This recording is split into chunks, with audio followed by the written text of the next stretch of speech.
Good evening and welcome to Broadcasting Scotland. I'm Rebecca Munro and this is Scotland at 7. And today I am here with Siobhan Tolland. Siobhan, how are you this evening? Not too bad. You've slept, though, Rebecca. You called me Tolland and then now you're back to Tolland, so it's Tolland. Tolland, sorry. Siobhan Tolland. Well, before we start with our stories, we'll do our quick daily coronavirus update and then we'll get on with the questions. So, as of 2 p.m. today, a total of 2,652,214 people in Scotland have been tested through the NHS Scotland labs and UK Government regional testing centres since the start of the pandemic. Of these, 2,261,306 have been confirmed negative, 390,908 have tested positive. There are 4,323 new cases of COVID-19 confirmed by a test, although not everyone with the virus will display symptoms and not all those with symptoms will be tested. There are 10 new reported deaths of people who have tested positive. The number of patients in Scotland who have died from complications caused by the coronavirus infection now stands at 8,080. This number only includes those who have died having received a positive test for the virus in the previous 28 days. Of the people who have tested positive, 364 were in hospital last night, 43 of whom were in intensive care. As of 8 a.m. this morning, 4,085,552 people had received their first dose of the COVID-19 vaccination, and 3,587,145 had received their second dose.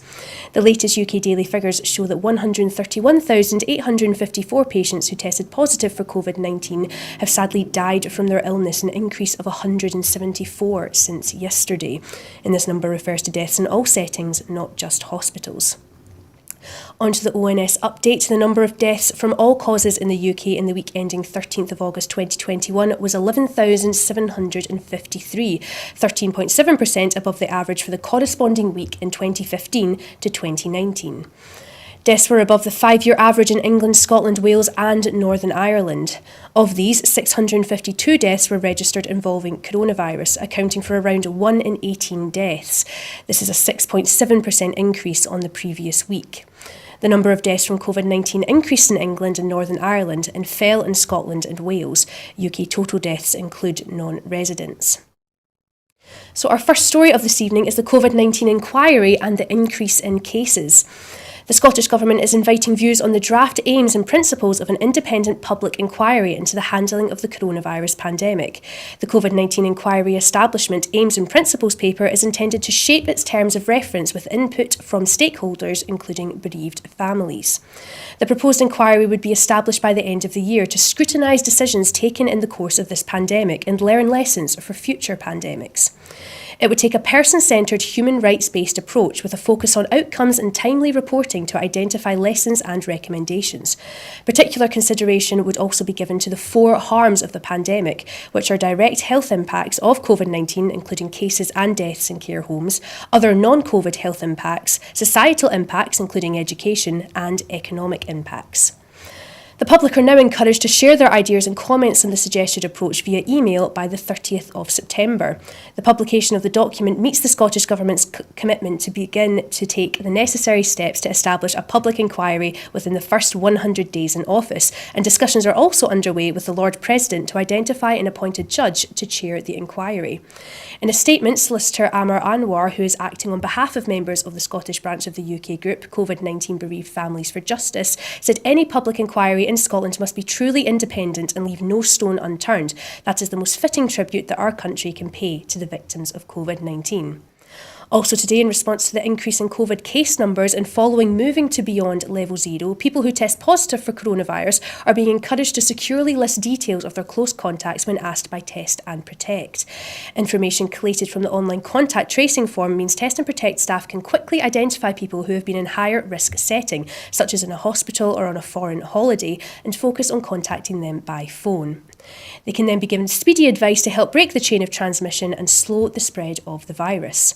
Lower risk cases and their contacts are sent public health advice by SMS. Changes are also being made to contact tracing system to ensure it is fully equipped to cope with the continuing fluctuations in volume, including Test and Protect contact tracing staff prioritising phone calls to high-risk cases to ensure the system delivers maximum benefit as case numbers increase, ongoing recruitment in local contact tracing teams, and additional surge workforce capacity introduced at the National Contact Centre with 100 extra staff trained and deployed in July. So, Siobhan, the Scottish Government have always been very open to having an inquiry into their handling of the pandemic, and they're taking a person-centred human rights approach, listening to bereaved families as well as stakeholders. So what are your initial thoughts on this? I think that my first thought is that I am really glad that Amar Anwar is the solicitor for the grieved and bereaved families. Because as a human rights lawyer, I think it pushes that issue right to the forefront. And do you know what? They deserve the best. And he is, let's face it, he is one of our best lawyers that we've got, not just within Scotland, but probably within UK and Europe as well. He's up there with that kind of level of skill that's needed, I think, to represent and give the gravitas and seriousness that bereaved families deserve. And I think that, you mentioned that in the report. That's my kind of second thought is, it does deserve to have no stone unturned. And we have to be careful not to turn it into a party political thing. And I think that is my slight concern, that it will be used by, not naming political parties, but I think we can probably guess who. These things are always kind of, navigated into political point scoring. But if we're going to learn, and this is not our last pandemic, this is probably only going to be our first, and we have to expect future ones down the line. We have to learn the lessons. We have to, in order to make sure that the next time that anything like this comes about, it might not be as bad as COVID, but it's going to be something. We have to make sure that we put the correct steps immediately in place to prevent health harm, economic harm, mental health harm as well. If you look at Korea's approach, and that's exactly what happened, is that they were so criticised for their deal, and I think it was of the MERS pandemic the few years before. They knew that they couldn't deal with it as badly as the way that they'd done, so they took immediate steps, and they were preparing for that because they didn't want to have another situation. So there's been good and bad in terms of the handling. That nothing's going to be perfect. We all make mistakes. I think that the difference in terms of the Scottish Government's approach is that they're open to that criticism, and I think that we have to be kind of strong enough and robust enough to take that criticism. I think that probably the care homes is likely to be one of the kind of big sore points, and big, probably a big scar on us as a culture and as a society as well. In terms of, if we look back on this in history, I think it's probably going to be one of these moments when I thought, oh God, I can only hope that we learn and take forward. I'm pretty sure we will. But a human rights approach, it has to be. I think that, if you look at some of the examples, and I am just, to be fair, I'm only talking anecdotally here, but some of the examples of the care homes, it wasn't a human rights based approach. It was very much, and I'm talking personally from one of my kind of best friends' mums. She just kind of got locked up and nothing explained to her, and by the time her family managed to see her, she'd lost her ability to speak. She didn't know what was going on. There was a real trauma there, and that is across the board. But my point, I suppose, there is that the families were left traumatised as a result of that, and they deserve to have their story told. We all deserve to have our story told, but for those that lost family in such tragic circumstances, they deserve to have their story told. They deserve to have an answer as to what happened, and they deserve a validation of their grief and terrible situation that their loved ones had to die under. So it's a good step forward, and I hope that as a society we can kind of take that on board and have adult discussions about how we move forward now. This is not the last pandemic we're going to have. This is, so we need to make preparations for the future. Yeah, definitely. And I mean, a future pandemic expert group has now been established as learning from our mistakes, I suppose, because we will, as you've mentioned, we will see viruses in the future. So do you think a kind of lessons to be learned approach helps citizens have some faith in governments should a similar situation happen again? I think so, and I think it's something that we all probably need to reflect on as individuals and as kind of government structures as well. But it's from a basic, customer service point of view, if you make a mistake, what you want, if somebody makes a mistake, what you really want from that is to say, look, sorry, we made a mistake, I'll fix it. That's how I kind of work in my work. If you make a mistake, you put your hands up, you go, right, I'm sorry, here's what I'm going to do to fix it. And I think that does instill faith. On an individual level, but also on a governmental level as well. It's having the courage to kind of do that and to say, look, put your hands up. Do you remember when Nicola Sturgeon put her hands up and says, do you know what, we got the education thing wrong, we got the exam results wrong?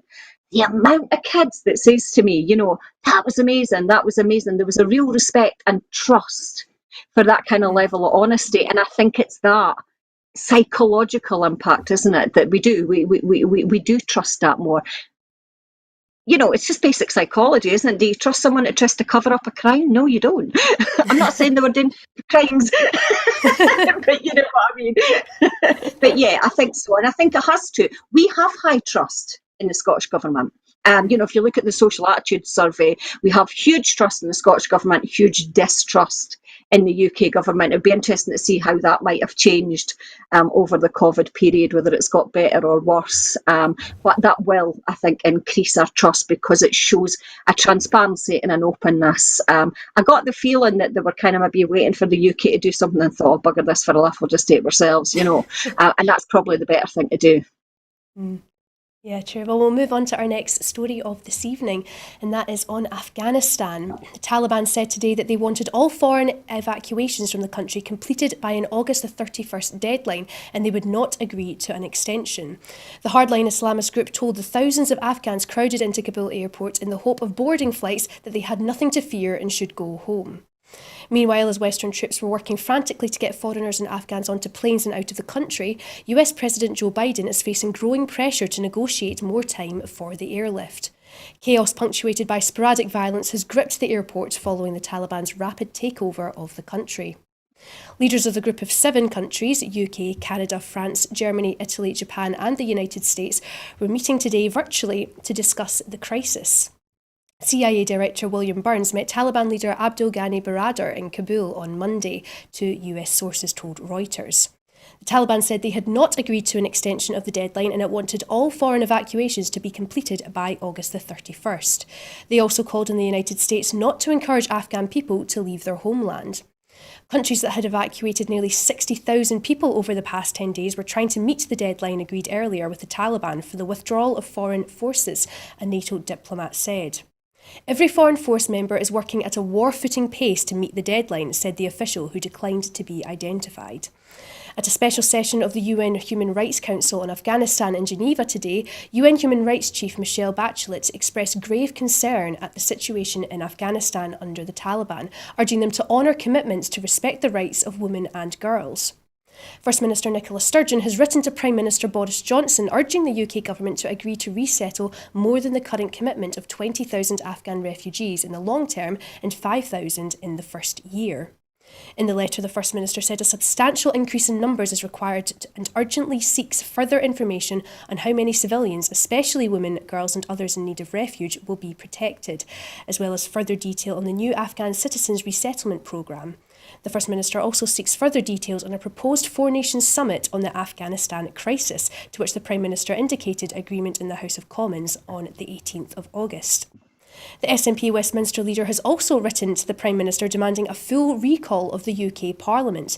Ian Blackford MP said that it would be unacceptable for Parliament to remain in recess for another fortnight, while UK armed forces and personnel were putting their lives on the line in a major humanitarian crisis and one of the biggest foreign policy disasters of modern times.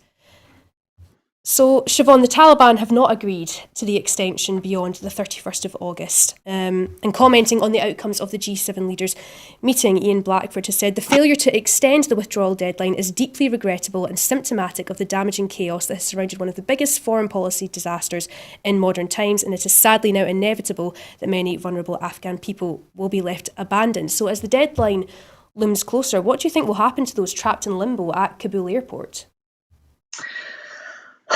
It's honestly hard to say. I mean, we are talking about a kind of, a severe crisis here. I think that I honestly don't know. It looks like they'll get left behind. It's the culmination of a whole, a whole year of kind of, well, a whole 20 years actually of complete kind of mess and kind of war and conflicts of interest. And and what's interesting for me is I found out today, and I didn't know this, that the UN High Commissioner for Refugees had said that there's been 2.7 million Afghanis displaced just this year alone because of violence. So, it's not a situation where suddenly violence has happened. This is continuous. This is, in depth, and it's causing problems across the board. So we've got those people displaced just, in the last year alone. And then we've got kind of probably further future displacement under the Taliban as well. We have a deep distrust of the West as well, actually, not just from the Taliban, but, from kind of people across Afghanistan as well. And probably rightly so, given, the mess that's been made by the US and the UK and the West's intervention back in 2001 as well. So there's a whole kind of culmination of mess. I'm very torn about this one because, I was reading this really good article today, and I wish I could remember the woman who wrote it, but basically her premise was, as white British feminists do not ever reach the temptation to talk about military intervention again, because military intervention was what caused the problem, and military intervention is never the problem. And she talks about the concept of the white man saving the brown woman from the brown men, and it's that kind of white imperialism that kind of we tend to get caught up in, and this militarism disguised as humanitarianism as well. So there's that kind of, we probably do need an extension to make sure that people get out. But what about the people left behind? We have to find a long-term solution to that, and that's not through Western interference. I wish I had the magic wand to say that, or to kind of find a solution to that. There's been thousands, and I was looking, the Military Times reported that 71,000 civilians have died since the UN Western intervention, 78 Afghan military and police, and 84 opposition fighters over the last 20 years. This is huge amounts of people dying because of this conflict. This is a long-term, deep-seated conflict that we're not going to solve by a few days extension. It's a very difficult one, and I feel out of my depth, actually. I am no expert in this. I suppose the only thing I do know is that Western military intervention never really works, does it? I mean, there's never really been a good example of it. Yeah. I mean, this is a humanitarian crisis, as you said, and elected MPs have a duty, if nothing else, to report to Parliament and its citizens. So do you think that a parliamentary recess until the 6th of September is acceptable? What's your view on that?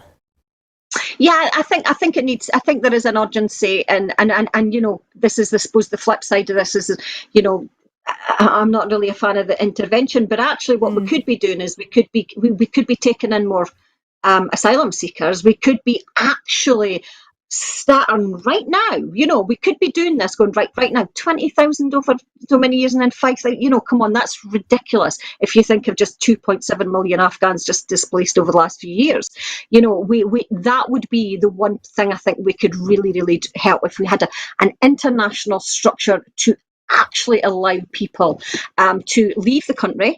And also seek refuge in any country they choose to do so. That would be the reason for me to kind of reconvene Parliament, is to kind of get that up and running as soon as we can. And I know that the wheels of government often often work slow. But in a time of crisis, you need structures to be put in place to work very fast. And I think this is one of those situations.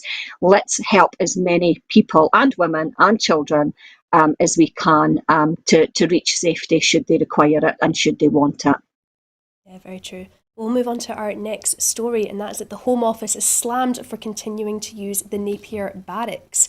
The SNP has slammed the UK Home Office for defying court rulings by continuing to house asylum seekers in Napier barracks and are calling for an immediate end to their use. The former army base, described as squalid and unsafe by judges earlier this year following a COVID-19 outbreak, will continue to house migrants until 2025, according to reports. The news comes following a record number of people attempting the dangerous crossing across the English Channel last weekend, with 828 individuals intercepted or rescued. SNP MPs are also urging the UK Home Office to introduce simpler and more legal routes to be created for refugees attempting to settle in the UK.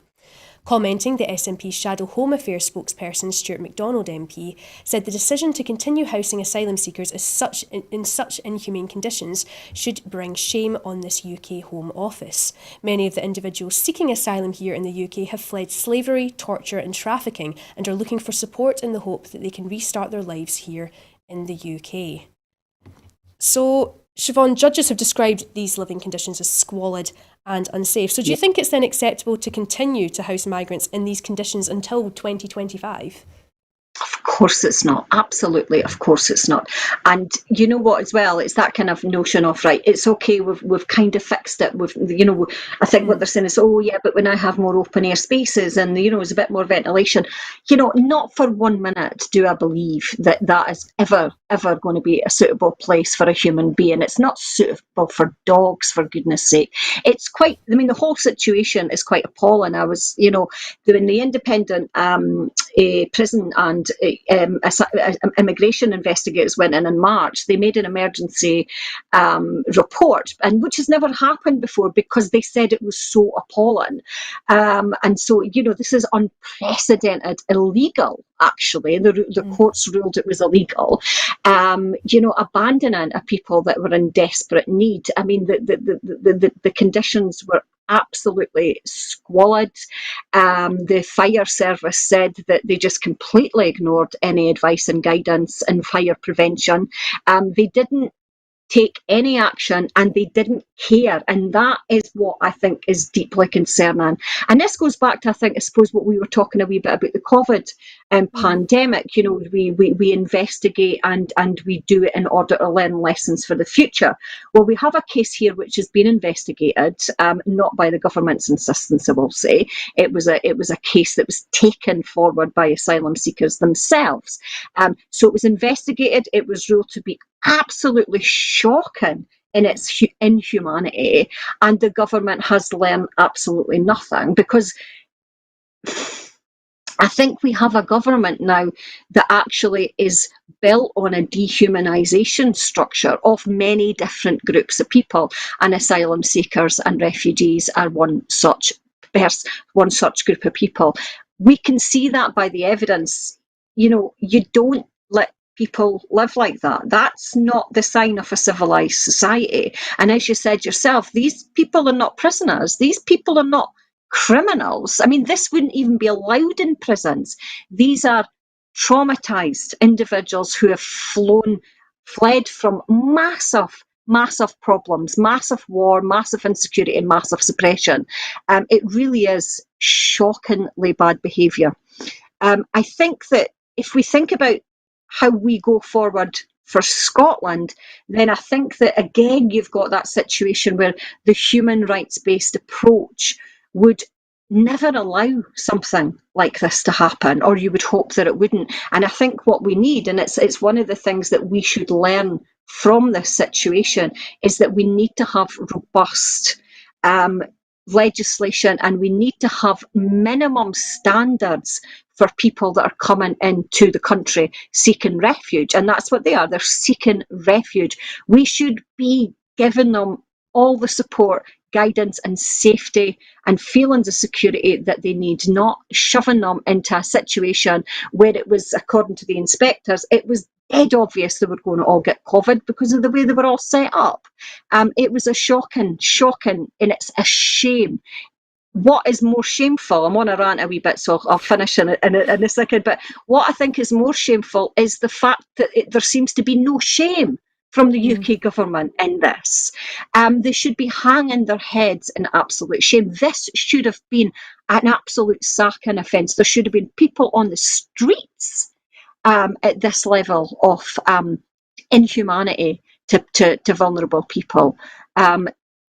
This is the reason I want independence. It's things like that. It's that kind of level of I don't want to live in a society where people are dehumanised like that. I don't want to live in a society where my son grows up thinking that kind of behaviour is okay. It's always been the reason for me that I want independence, because I want to rehumanise people. That, to me, isn't the Napier. It's an example of what not to do. And we should be hanging our heads in shame that this was ever allowed to happen. And the fact that it's continuing to happen is just shocking. Looking at the Nationality and Borders Bill as well, I mean, do you think that Boris Johnson's government appears to want to help asylum seekers and close the Napier barracks in favour of appropriate accommodation? Do you think that it's likely? No. I think there's a deliberate. If you think of the domestic equivalent, it's a bit like the DWP changes, that they were creating an environment that made it more difficult for people to apply for benefits. They made it hostile to prevent people from benefits. I think what they're trying to do is create hostile environment, is the phrase that's getting used all the time.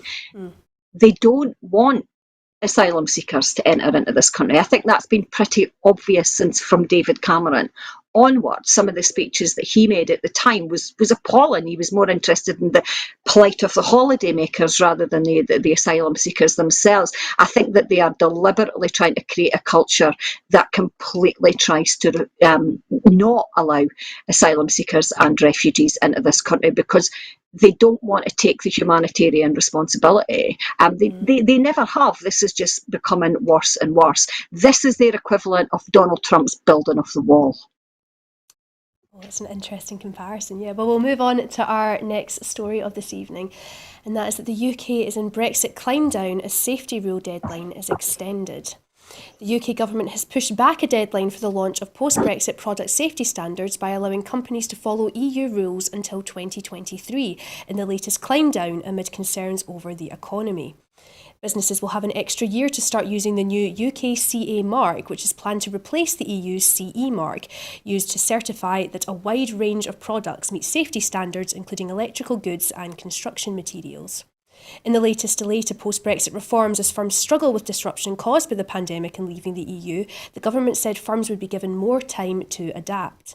Business leaders had said that forcing them to meet new UK rules, which will at first duplicate EU product standards, would come with significant cost at a delicate moment for the economy. CE markings are required for a wide range of consumer products, from laptops to table lamps to hairdryers. Ministers argue that the UK CA mark will allow the UK to control its goods regulations while maintaining high safety standards.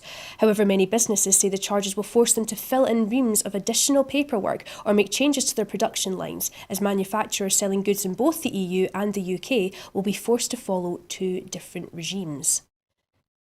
So this is yet another climb down, Siobhan, of the UK government. And the UK negotiating team didn't factor in post-Brexit safety standards and their complex lead-in time as well. So are you in any way surprised by this?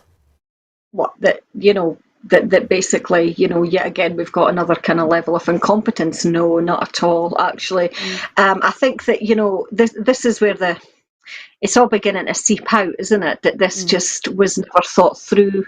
I remember at the time as we began to kind of think about the consequences of Brexit, and I remember kind of reading it was academic articles actually, I can't remember which university, saying they've no idea the level of complexity that's now going to have to be disentangled in terms of the laws that needs to happen. And here we have an example of it. The fire industry said, I think it was back in in February that it was going to cost them in the region of £20 million for project recertification, and they estimated 36 months it would take them to actually get this in process.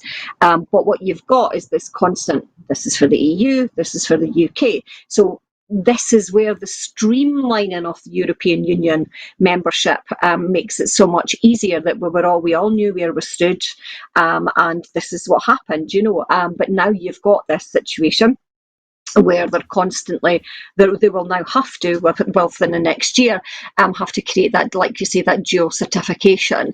I mean, thank God, there's at least going to be a delay, because I think that would have caused even further chaos. But I think in the longer term, probably what concerns me is that the standards might fall. At the moment, it's looking like the UKCA mark will have very similar brand of standards to, the European CA, but I'm not sure how long that would last. And if you think about what Brexit was all about, it was all really about kind of reducing standards, reducing workers' rights, adopting a much more kind of laissez-faire approach to economics. Then we do have that kind of longer term concern, I think, that we might have. For the moment, it's staved off, though. But it's another example where industry are putting their hands up and saying, "Oh my God, what are you doing?" You remember back in the days where we used to see the Conservatives as being pro-industry. That seems to be kind of chipping away as well. It's hard to know what the Conservatives are now, apart from pro-Brexit. It's quite a kind of an unusual situation. But yes, we're going to get much more of this as the months go on, aren't we? Yeah, it seems like it. So we'll move on to our next story of this evening, and that is the Extinction Rebellion blocks Whitehall in protest against the HMRC and Barclays. Hundreds of Extinction Rebellion protesters have blocked Whitehall in a protest against HMRC's links to Barclays Bank, which handles the government's tax collection bank accounts. On the second day of the environmental protest group's latest campaign of protest and civil disobedience, activists from its Welsh chapter locked themselves together in the street in front of a tax collection department, stopping traffic. They displayed banners saying "Government in bed with climate criminals," "Taxes for Barclays equals flooding in Wales," and simply "HMRC stop banking with Barclays." As a helicopter buzzed ahead, a lone horn player played the Imperial March from Star Wars. Activists sat in the road eating cake. Others holding Extinction Rebellion flags engaged passers-by, handing out stickers and telling them about their reasons for staging the protest. Protesters dressed as cleaners scrubbed the front doors of HMRC as a banner reading "Our taxes fund climate chaos" was stretched out in front of them. Occasionally, a protester was carried away by police. HMRC uses Barclays Payment Solutions to process national insurance and self-assessment tax payments, child benefit repayments and a range of other HMRC transactions, according to Extinction Rebellion. Protesters in Whitehall said they understood the bank to have funded fossil fuel industries to the tune of billions since the Paris Climate Accords were adopted in 2015. So, Siobhan, are you with Extinction Rebellion in their efforts to highlight that our taxes, which we have no choice but to pay into their accounts, is indeed linked to Barclays Bank, which has allegedly spent billions funding the fossil fuel industry? Yeah, I mean, of course, I think that, who wouldn't sympathise with that kind of level of care and concern for the planet? I make no moral judgment here, but this is not going to go away. We're going to get much more Extinction Rebellion type demonstrations and marches and protests, because we must feel it as a nation. I mean, I certainly do now, after the IPPC report, this is code red. Things have become much more urgent, and the government needs to start taking much more leadership, disinvesting from any companies that kind of make their profits from carbon fuels, and so forth. We really need to start completely rethinking what we do. And, I didn't know about Barclays, so, it's drawn my attention to it. So in that respect, it's been it's been a good thing. I noticed that the European Union are talking about bringing, it's it's a carbon border tax. So basically, for imported goods, if it's high carbon based, then it'll be additionally taxed. So there's a lot of stuff that we can start doing. There's a kind of procurement thing that the UK government does. It's a bit slow, it's a bit sluggish, but we need to start. We need to start taxing carbon-based fuels. We need to start, as governments, not giving contracts, making it terms of the contracts that they don't invest in these kind of fuels, and actually giving tax breaks to those that are investing in renewable energy. I don't know if you know, but if you look at the Citizens' Assembly, the Scottish one that was just kind of completed, I think it was the beginning of this year, the end of last year, that it was one of the things that had kind of massive approval, which is we change our taxation system in order to support companies that act sustainably. And don't contribute to the climate change, as well as things like kind of good wages and a living wage and stuff like that as well. So it's something that people recognise have to happen. And it's something I think that we have to do now even more urgently than what the Citizens' Assembly perhaps anticipated just that kind of 6 months or a year ago. But the government has to take responsibility here, doesn't it? I mean, this is public money being given to a bank that basically is actually getting in the way of any kind of healing of the climate crisis. We can't do that anymore. I mean, those days when we can just allow that are done and dusted, and it has to stop now. And I think that what the kind of the demonstrations did today was raise awareness, and I like the eating cake bit as well. It sounded nice. It sounded wee granny-like, didn't it? Oh, yeah, very true. So do you think that actually disruptive demonstrations are almost the best way forward, or will London only listen if the city starts to hemorrhage money, in a sense? Like I say, I mean, it's not to confuse morality with a kind of, I suppose, a sociological perspective of it. I think it's inevitable that it will happen. Don't make any judgment on whether that's right or wrong. Sometimes society does things that we might not see as necessarily morally right, but sociologically speaking, it's just an inevitable result of what's going on in society. So I think that it's like the riots that happened in London a few years back, that you took it from a moral perspective, but if you looked at it from a historical or sociological perspective, it's like, well, it was pretty obvious it was going to happen, and I think that these demonstrations will happen like that as well. I think what the problem with that is that sometimes it doesn't always persuade people, but there has to be stuff done. I think it's one aspect of a whole host of things that we need to now do. But I think, sociologically speaking, it's inevitable that this is going to happen. Young people especially are getting probably more frustrated with the kind of political hierarchy and the fact that nothing is happening. We're all getting a bit frustrated, I think. This is serious. I mean, this is not a joke anymore. So as the tension begins to build and the urgency of the kind of climate crisis begins to kind of seep into people's consciousness a bit more, then I think we will see more and more of these demonstrations and marches. I think it's just an inevitable result of a society that's done very little up till this point. Yeah, definitely. We'll move on to our next story of this evening, and that is that the Ukraine marks Independence Day, vowing to reclaim annexed territory. Ukraine held its first military parade in several years, celebrating the 30th anniversary of its independence and declaring it would reclaim areas of its territory annexed by Russia. Units of the Ukrainian army, tanks, armoured personnel carriers, missiles and air defence systems marched along the central street of Kiev while a parade of Ukrainian Navy units took place in the Black Sea port of Odessa. We are fighting for our people because it is possible to temporarily occupy territories, but it is impossible to occupy people's love for Ukraine, President Vladimir Zelensky said at a ceremony before the parade. People in Donbass and Crimea will return to us because we are a family, he said. Relations between Kiev and Moscow collapsed after Russia annexed the Crimean Peninsula in 2014 and the outbreak of war between Ukrainian troops and Russian-backed forces in eastern Ukraine that Kiev says has killed 14,000 people in 7 years.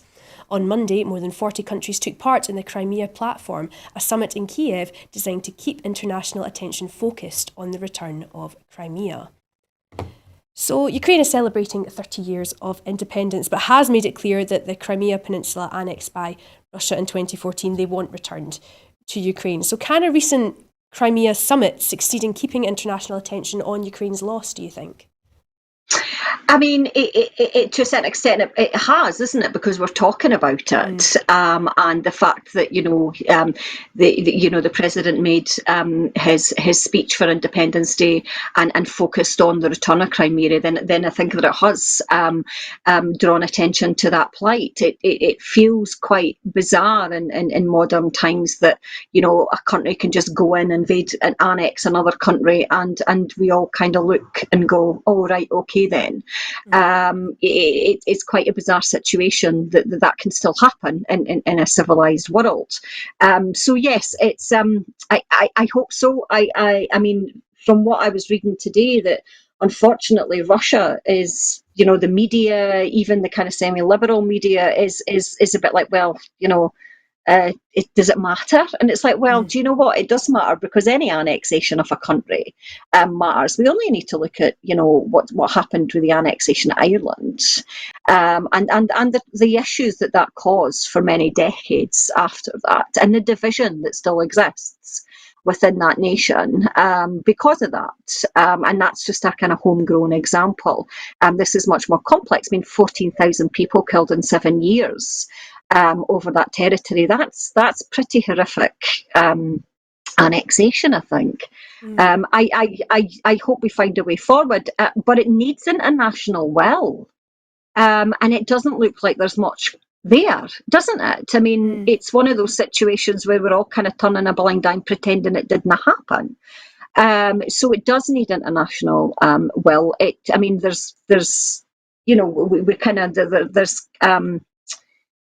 Oh, I'm looking for the word.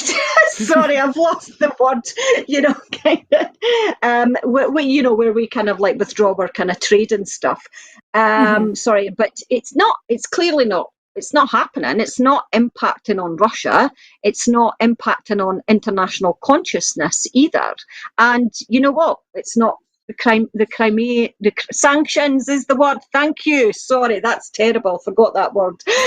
Yes, so there's been sanctions against Russia, but it's not made any difference. We really need we really need some kind of situation here where we take it more seriously. This is, I'm a big believer in that's individuals and countries, but if we reward bad behaviour, then it just continues. And not challenging Russia on this is kind of it's not a good look for the international community, I don't think. No, not at all. We'll move on to our next story of this evening, and that is that the parcel delivery surcharges cost Scots £44.8 million. New research from the Scottish Parliament Information Centre estimates that the average annual costs incurred by Scottish adults in areas commonly impacted by parcel delivery surcharges is now a staggering £44.8 million. The report, commissioned by Richard Lochhead MSP, who has campaigned for several years to end rip-off parcel delivery surcharges, highlights the significant impact of these charges on Scottish consumers during the pandemic. For many years, these charges have created a postcode lottery, with people living in rural Scotland left out of pocket due to unfair surcharges. Mr Lochhead's campaign to end rip-off delivery surcharges has received cross-party support in Holyrood, but successive Tory ministers have refused to review the legislation to end these surcharges. So Moray MSP Richard Lochhead has pointed out the disparity, Siobhan, between rural areas in Scotland and the rest of the UK, which has been rife for years. So during lockdown, parcel deliveries were literally a lifeline in rural communities. Yes. So what is your opinion on postcode penalties for parcel deliveries? Do you know this? It's one of those things there. I was always surprised that people just, took this on the chin. I remember when it first came in, and it was just one of these it was a wee bit subtle, and then it got worse and worse and worse. And my dad, who literally just lives 15 minutes up the road from me, he's PH postcode, so therefore he's subject to, a kind of an increase at times. There are times where they'll just say, I'm sorry, we didn't deliver because it's PH. And I've always been a bit like, why do people just accept this? This is ridiculous. And I can't think of, and I was actually trying to look earlier on whether there was another example of another country across Europe where actually, like for instance, villages up the Alps in Austria or Germany, do they get charged extra because they're up the Alps? And I couldn't seem to see any examples of that. To me, it's an incredibly random and punitive structure. Firstly, I think it wouldn't happen if the post office was under national control, and I think that's probably a good reason for not, because there has to be equity across the board. But I was thinking as well, just there when you were talking about it, it's like, well, so if you've got a company in Edinburgh and they're getting sent down to Cornwall, the logic would be surely that that would be, because it's quite rural and it's quite out the way, shouldn't there be a surcharge? Yeah, so it seems completely random in terms of the surcharges. And as you said, especially during COVID, and it's highlighted quite a lot of issues, the rurality of Scotland and our dependency on deliveries. I mean, God's sake, my Amazon delivery driver, I mean, he's there sometimes get twice a day parcels now. Do you know what I mean? That's how much we've become dependent on it, and that's how important it was as a lifeline. And what you've got is these people kind of having to bear the brunt of their vulnerability, and the charges that it's shocking, and I'm surprised that it's taken us so long to be outraged at this, to be perfectly honest. I remember at the time my dad's a bit of a ranter like me, and he's like, this is disgraceful. We should refuse to pay it. We should refuse to pay it. And you just think, well, do you know what? We should have done, really, because we shouldn't be allowed to get away with that. It's is there any other situation where that happens? It's really quite a bizarre one, and it just felt so unfair and so random at the time. And 44.8 million that basically Highlanders, not even Highlanders, Perthshire's not even that, rural. These people have had to pay those excesses for for just living in the country. This is ridiculous. Yeah, I mean, I'm sure it would take longer getting across London at times. Yeah, no, many courier businesses did benefit from the pandemic, with people working from home and from the more vulnerable people shielding. So is there almost a slight moral case for these firms to offset these penalties? I think so. Of course there is. And but sometimes kind of, free market and morality never really goes hand in hand. I think that's why you need a kind of, a kind of national structure there. I mean, I think German Deutsche Post, they're a national company, and they're extremely efficient as well. So yeah, I think there is a moral case, but it raises issues about, if these kind of decisions could be made subject to market forces, then maybe we take it out of market forces and put it in the hands of a nationalised service, and that way we can make sure that everybody gets an equal and good quality service. Yeah, very true. Well, we'll move on to our next story of this evening, and that is the removal of NHS dental charges for all young people. Young people aged under 26 are now eligible for free NHS dental treatment. The change comes as a further £7.5 million has been given to support the dental sector to recover and build back to pre-pandemic capacity. Free treatment for people aged under 26 will take effect immediately, and there is no opt-in required. Those who started a course of NHS treatment before their 26th birthday will also be eligible. The £7.5 million funding will help dental practices to purchase drills that do not create as much aerosol as standard drills, and so will allow dentists to help mitigate the impact of COVID restrictions on the number of patients they can see. So this is quite a good news story for those under 26. Siobhan, are you in favour of this move? Oh, absolutely, definitely. And I was just thinking that my brother lives in New Zealand, and a few years ago, there's something wrong with his tooth, and he got a choice. We can save it, or we can take it out. And it's like, well, how much does it cost to save it? That's like kind of 300 or whatever. And how much does it cost to take it out? That's 50. Right, just take it out. And that's your kind of decision making that you've got to do. I've got a friend that's just making that decision right now. He won't have to, I don't think. But yes, it's absolutely brilliant, and I think that what you've got is it's an anti-poverty initiative as well. It's like Dentistry Scotland were saying that 40% of children from deprived areas have tooth decay. Well, there's only 12% of children have tooth decay from the more affluent areas. Now, dental health is improving in Scotland, and it's better for younger kids as well. But this is a big change, and something that we can really kind of get sorted. Dental health can prevent, or good preventative dental care can prevent lots of problems down the line. There's issues of with dental problems. There's issues. It's not just pain. There's people become quite introverted because they're because of the mouth problems that they experience and stuff. So there's a whole host of issues there. So I think it's great. And yes, under 26s, I think that's the right decision to make, because kids always, as far as I'm concerned anyway, kids always come first, and it's trying to create that new generation of kids that are grown up in a situation where they can go to the dentist for free. This was something that was set up in 1945. It was part of the new NHS. Dental care was free, and then it just kind of like frittered away like prescriptions did in England. It just like, well, we'll just add 20 pence, and then the next thing you know, it's £10 odds for a prescription. So it's a good step, and it's a good step forward for all of us, actually, because what we're looking at across the board is eventually free dental care for all of us. So I think it is definitely the right decision to do. What I would like to see now is a big PR campaign promoting that around schools, youth organisations, community organisations across the board, to remind people that the dentist now is free. And it's not just checkups, it's free, everything's free.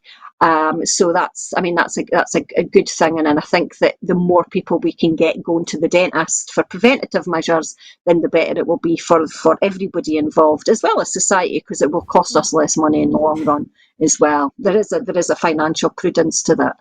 Oh yeah, no, oral health is just important in maintaining a healthy lifestyle as well. So do you think that Scotland will be able to give the Americans a bit of a run for their money with new dazzling smiles? Yeah, I wonder if you get things like teeth whitening and straightening.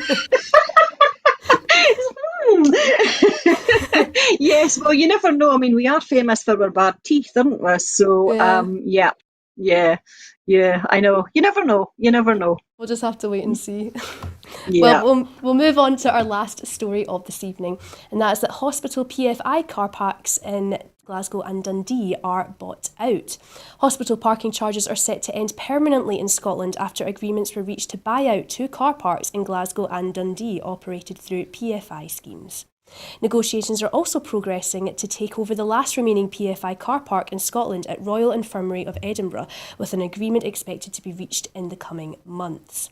Parking charges have been suspended at the 3 hospital PFI facilities since the start of the coronavirus pandemic. The agreements to take the car parks into public hands will mean this becomes permanent. The new Scottish Government had pledged to take steps to end hospital parking charges permanently at PFI sites in Scotland during its 100 days. So, no more charges to visit your sick relatives in hospital. I know this is something that my granddad has gone on and on about recently. So, what are your thoughts on the sick and staff no longer having to be charged for parking facilities?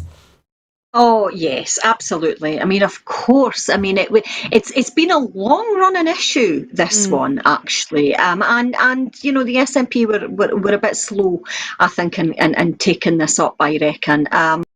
although blame has to go on the Labour Party for the Public Finance Initiative in the first place, because what it did, of course, is just place the burden of cost on individuals for profit, for private companies. Again, this was never an acceptable thing, I think. Having, someone who actually attends Nine Wells, but also my son attends the Edinburgh Hospital, the new sick kids there. So the last time I went, it was like, how do you pay? And I was like, no, it's free. I was like, this is great. But it's a great thing. And I think that, it's such a small thing, but there is a big practical but also symbolic gesture there in that, we shouldn't really have to be paying for visiting. Staff should certainly not have to be paying for working. We are talking about, and this is again where COVID has kind of raised those issues, I think, and just kind of brought them to light a wee bit more, that the people that we've become dependent on over the COVID pandemic, not just nursing staff, delivery staff, as we were talking about earlier on as well, that they shouldn't be penalised for doing absolutely essential work. I saw a few complaints on Joe Fitzpatrick's page today, where he was talking about the initiative and said, "Oh, but it's so busy in Dundee, you can't get a parking space." And it's like, do you know what? You couldn't get a parking space when you paid anyway, so that makes absolutely no difference to that scenario. But yeah, it's a great thing. Of course it is, and it should have been done a long time ago. It was just a sensible, common sense decision to make. It should never have been introduced in the first place, and shame on the Labour Party for doing it, by the way. But at least it's at least we're doing it now, and hopefully that kind of will draw a line under that inequality there. Just on a kind of personal level, I remember when even just wee things like when my son fell one day and I had to take him up to the hospital. This is when we were still in Edinburgh. And it's like that kind of, oh my God, the psychology of, have I got money? Have I got, It's that kind of, oh my God, can I get this parking space? Oh, what happens? And then there's been times where we used to go to the old sick kids and you would be sitting there going, oh my God, my parking space. Oh my God, I'm going to go over and we're going to get fined. And, because you didn't know how long you're going to be in a hospital, especially if it's an emergency situation and stuff as well. So there's a whole kind of baggage there, isn't it? It's not just the finances, it's the kind of the whole kind of worry and concern that you have to do when you're kind of, especially if it's a kind of an urgent case that you're going up, or you're visiting someone that's just this minute ended up in hospital and you've got to worry about finding money for parking. Dundee, you had to literally find the change to put in. Do you know what I mean? So it's like you couldn't put a fiver in and get change back. It had to be the £2.30. And you just think, God, it was ridiculous. And the times that I've gone and think, oh no, have I got enough money? So it does. It just takes away the stress, actually. Yeah, it's one less thing to worry about in the end of the day. So, well, definitely, and that's what it should be. We should be making these things easier for people at a time of crisis, and hospital visits usually are. Yeah, definitely. Well, that is all we have time for this evening. So thanks, Siobhan, so much for coming on tonight. It's been a pleasure talking to you. You too. Thanks. And thanks to everyone as well watching at home. And if you would like to support Broadcasting Scotland further, then just follow the link at the bottom of your screen just now, as the more who support us, the more programmes we can make for you. So thanks again to Siobhan for being here with us this evening, and thanks to you watching. Have a good night.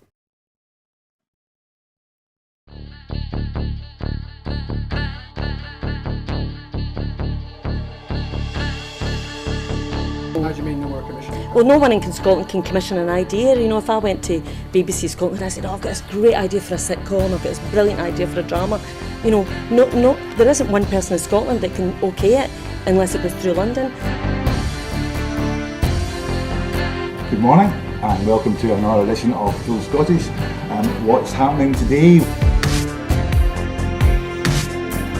Hello and welcome to the Full Scottish here on Broadcasting Scotland. Scotland is going to be an independent country.